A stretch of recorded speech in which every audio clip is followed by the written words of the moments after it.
Bharatiya Janata party साहब बंदगी आज सभागार में उपस्थित मंच पे तथा मेरे सामने बैठे हुए सभी बड़े बुजुर्गों को मैं हाथ जोड़ के प्रणाम करता हूँ। आज मंच के माध्यम से मैं अपने पूजनीय पिताजी के श्री चरणों में श्रद्धांजलि अर्पित करता हूँ।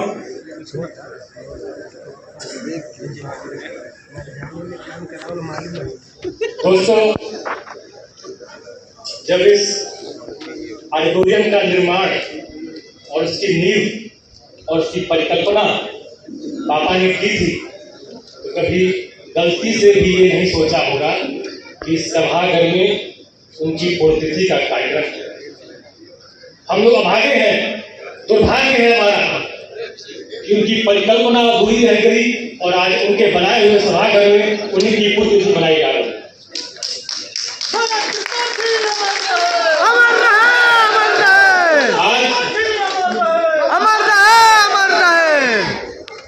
विशेष रूप से उपस्थित यहाँ पर आदरणीय केंद्रीय मंत्री श्री पंकज चौधरी जी और एवं पूर्व कुश्ती संघ के अध्यक्ष श्री विभूषण जी जब संसद में पापा को देखते थे तो हमेशा यही सोचते थे, एक छोटे भाई की तरह स्नेह करते हुए कल को ये आगे बढ़ेंगे और हम सबका पूरे कुल का, पूरे पूर्वांचल, पूरे प्रदेश का नाम रोशन करेंगे। पर दुर्भाग्य है हमारा कि आज इनका स्वागत भी करना पड़ रहा है तो कैसे कार्यक्रम करना पड़ रहा है। दोस्तों, संत कबीरदास ने कहा है कि किसी भी दुख का कारण है उम्मीद। यहां कोई दुखी नहीं होता अगर उम्मीद नहीं होती। जब हमारे ग्राम धुरिया में पिताजी का जन्म हुआ तो मुझे लगता है कि शायद हमारे रिश्तेदार, नात बात, बगल के गांव वाले ही जाएंगे। पर जब उनका निधन हुआ तो मुझे लगता है देश से कोई कोना नहीं होगा जहां से उनके लिए श्रद्धांजलि अर्पित नहीं की।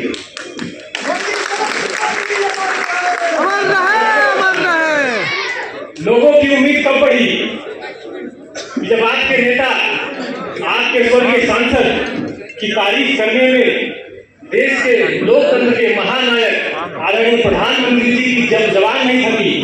यही वो मगहर की भूमि है कि जहां पर आपने देखा कि संत कबीर नगर की बातों को, सड़क की बातों को संसद में उठाने वाला जब एक महान वक्ता आया तो लोगों की उम्मीदें और बढ़ी। कबीर साहब को गए हुए 300-400 साल पूर्व हो गए, पर किसी व्यक्ति के कान पे जू नहीं रहेगा कि उनकी समाधि का किस तरह से आगे बढ़ाया जाए, इस काम को कैसे आगे बढ़ाया जाए। जब आदरणीय प्रधानमंत्री को एक बार कहने पर पापा मगहर की धरती पर ले आए तो सबकी उम्मीदें और बढ़ी। पहले ही साल में जब देश के सर्वश्रेष्ठ सांसदों में उनकी गिनती होने लगी तो सबकी उम्मीदें और बढ़ी। बलरामपुर श्रावस्ती संत कबीर नगर होते हुए आजादी के समय की मांग रेलवे लाइन जब वो पास हुई तो सबकी उम्मीदें और बढ़ी। किसी गरीब की दवाई, किसी छोटे बच्चे की पढ़ाई, किसी के ऊपर छत नहीं उसकी रहाई, जब इसकी सबकी चिंता करने लगे तो सबकी उम्मीदें और बढ़ी। पर दोस्तों, जब सारी उम्मीदें टूटती हैं तो एक दुखों का सागर मानव इंसान के ऊपर गिर पड़ता है। कोई ऐसा दिन नहीं गुजरता कि जब भगवान से मैं ये नहीं पूछता कि आखिर ऐसा क्या गुनाह हमसे हो गया था कि बाबा को हमारे इस उम्र में अपने जवान बेटे की अर्जी देखने को। ऐसा कोई दिन नहीं गुजरता कि जब भगवान से मैं ये नहीं पूछता कि इस उम्र में मुझे अपने पिता को कंधा देना पड़ा। दोस्तों, एक सिद्ध कवि ने कहा है कि मर्द नहीं मरते हैं, मुर्दा मरते हैं। जो मर्द होते हैं वो हम सबके बीच अपनी कृतियों से हमेशा अमर रहते हैं और आपके नेता अमर रहेंगे। आज यहाँ पे आदरणीय विभूषण जी हैं।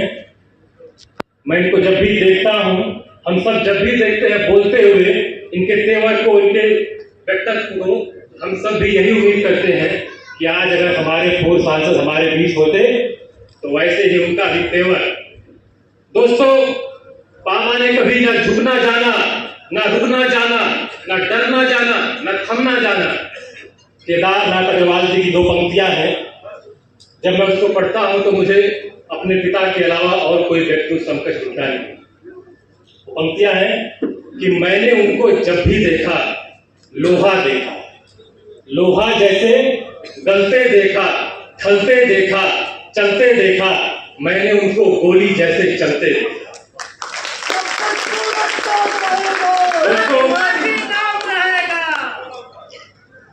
कोई भी बेटा अपने पिता का केवल उत्तराधिकारी नहीं होता है, उसके ऊपर उसके पिता की उत्तरदायित्व भी होता है।